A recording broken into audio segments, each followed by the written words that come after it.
Me një thirrje për bashkëpunim të gjerë politik, kryetari socialist i Komisionit Posaçëm të Reformës Zgjedhore Damian Gjiknuri çeli punimet e Truezës ku të pranishëm ishin dhe antar pa të drejtë vote. Ai nënvizoi se fokusi kryesor mbetet adresimi i rekomandimeve të OSBE-dit dhe miratimi i një ligji zgjedhor të përditësuar brenda mesit të vitit të ardhshëm, në mënyrë që institucionet të kenë kohën e nevojshme për përgatitjen e zgjedhjeve vendore dhe të përgjithshme.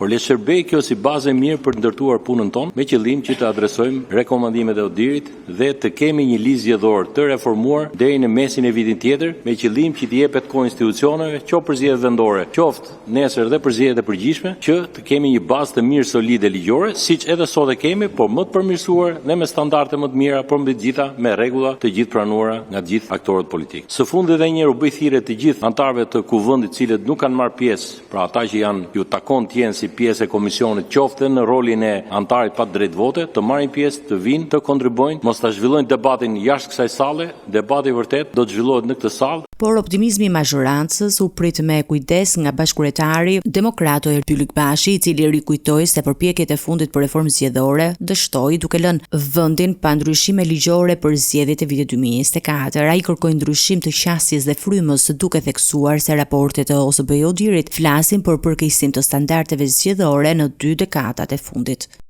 Arsyeja është lexohet në raportin e ODIHR-it. Arsyeja lexohet në raportet e ODIHR-it. Për fatin e keq, ne vazhdojmë dhe shohim një përkeqësim dramatik nga një raport në tjetrin. Dhe raporti i vitit 2025 mund të krahasohet me raportin e vitit 2001 në shkallën, në gjerësinë, në thellësinë e problemit. Unë gjykoj që nëse fryma në raport me reformën zgjedhore do të jetë ajo që pati reforma e shkuar, ku pati një komision që për 2 vite rresht erdhi vërdall pa përfaqësuar opozitën në mënyrë reale, duke mos prodhuar asgjë, më pas krijimi një grupi dialogu i cili nuk kishte kuptim në vetvete dhe s'kishte asnjë garanci parlamentare sipas rregullores, sigurisht që në fund fare do të prodhonte atë që prodhoi. Në 2024 nuk pati reformë zgjedhore.